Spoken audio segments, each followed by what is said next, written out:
Hi everybody, this will be my third video. This is Steph. I tried making this video yesterday and it did not upload. I was a little upset because I thought it was going pretty well.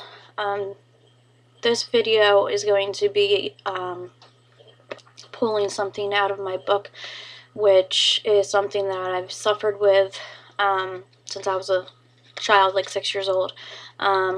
It's my obsessive compulsive disorder, also known as OCD. A lot of people suffer from it, being counting rituals, making sure the stove is off several times before they leave the house, leaving the house, driving down the street and thinking, oh my god, I didn't check the stove, so they come back and check it. Well, those types of things did give me problems when I was a child. It was more of checking the door lock several times. It then became checking the door lock 3 times and then able to go to bed. When I went up to bed, it would upset me so much that I would have to come back down and do it another 3 times by touching the door lock, by touching the knob. 3 times, 3 times, 3 times. Then 3 times, 3 times. It became so exhausting that it would go on for hours. When I got older, it went away for a while until I got a new job, and it was a good job. It was a great paying job. It was at South Jersey Radiology, and I worked in the nuclear medicine department. That is where they inject radioactive tracers in your body for scans. Well, my job was to set the patient up, clean up after the procedure was done, which would involve taking everything and trashing it, which meant whatever dripped out of their IV or anything like blood. There was a lot of blood involved, and I would have to handle it and throw it in the trash the way I was supposed to.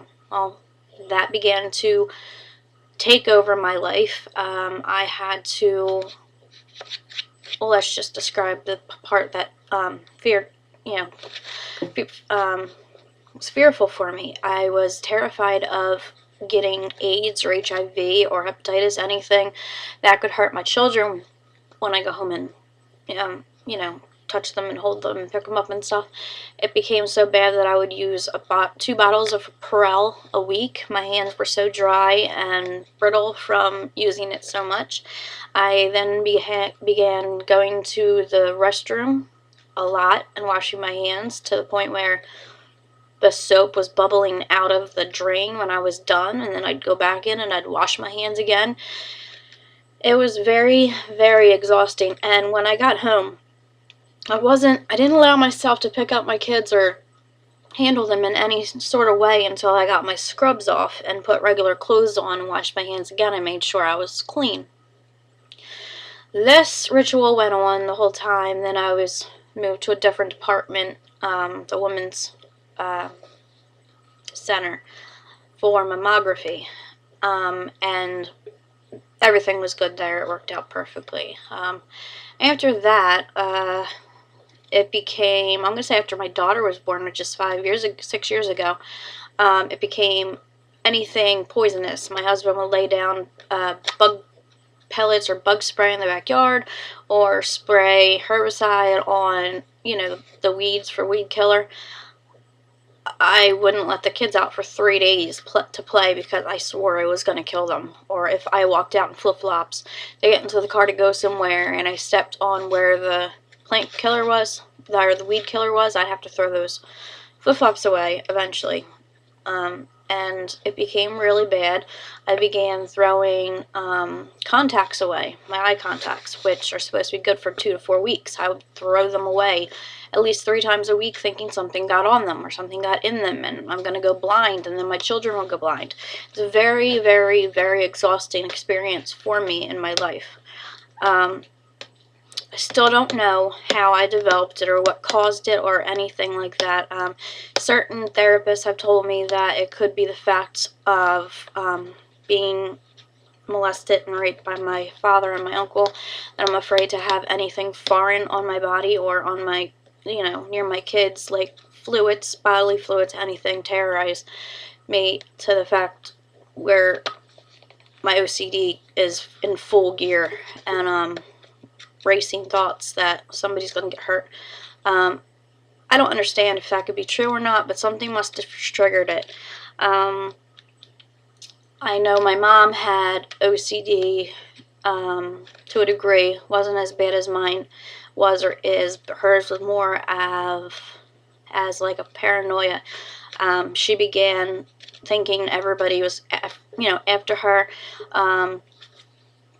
She would think somebody's out the window staring in at us, even when there wasn't.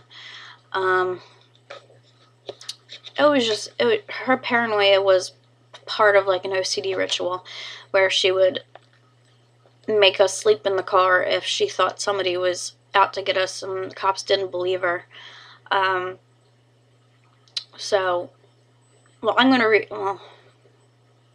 going to begin explaining that her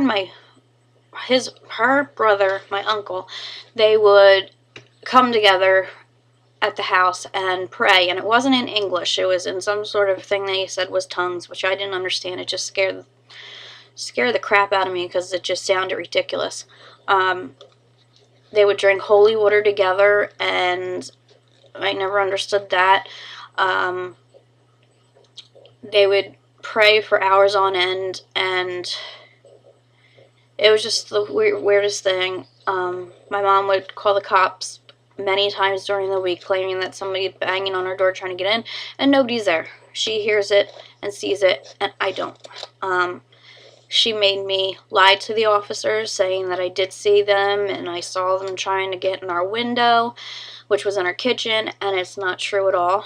I wrote a poem based on that, and I would like to share that with you before I end the video.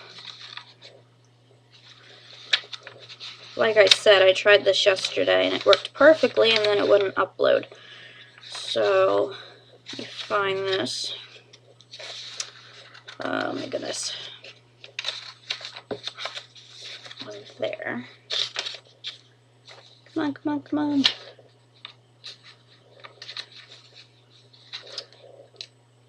Sorry, where is it?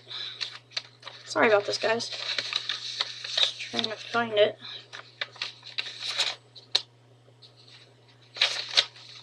Ah, here it is. Alright. I'm going to start with just a part of my book, and then I'll go into the poem. Let's see. Some months were good with my mother, and some months were bad. The bad months, I would go to school and fall asleep at the desk a lot. The teachers wondered, but wouldn't ask. They saw the bruises, but just looked away. I had so much trouble sitting because of the bruises and welts on my bottom. When they wouldn't offer to help me, I felt so alone. My mom had paranoia that caused her to see and hear things that weren't there. She would call the cops almost every week to claim there was someone trying to kill us. It was so hard to defend her claims with the police. I had to lie for her, or else I'd get hit. Here's the little poem. In the car is where I slept. In the car, your fear I kept. You said they were going to hurt us. We must hide, hide we must. You called the police and told them your story. It was made up in your head, and it was so gory.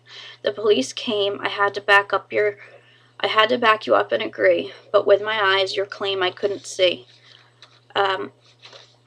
That happened throughout my whole entire childhood with her fears. Even now, before I broke off the relationship because it was unhealthy to have my kids around her, or me even be around her, because of her paranoia and mental illness that she refuses to get treatment for, she still had pretty bad paranoia and delusions. And, yeah, well, back to the OCD. My OCD is under control very well right now. I'm on Zoloft, which is a serotonin reuptake inhibitor. It helps. It's supposed to help depression, but I am on the max dose, which is 200 milligrams, and that completely makes my thoughts and my racing thoughts for the OCD rituals go away. I may, during stressful situations, have a feeling or a thought that, oh my God, that's not a good thing and I have to clean it or something, but I don't have to act on it. I can move on within a minute or two and I'll be fine. Zoloft is a miracle drug for that for me.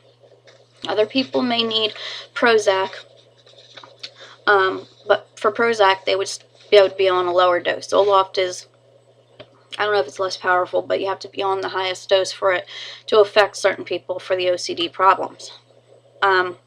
There is another medicine, I forget what it's called, but that is directly for OCD.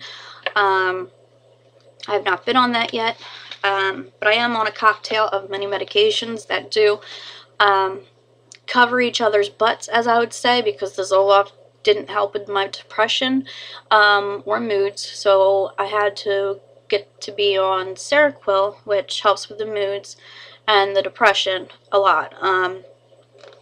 It's a hard struggle to find out what meds help you or not. But Zoloft is a very good OCD med, and I would recommend it to anyone to talk to their doctors if they have problems with OCD. Ask for Zoloft or Prozac. It works. And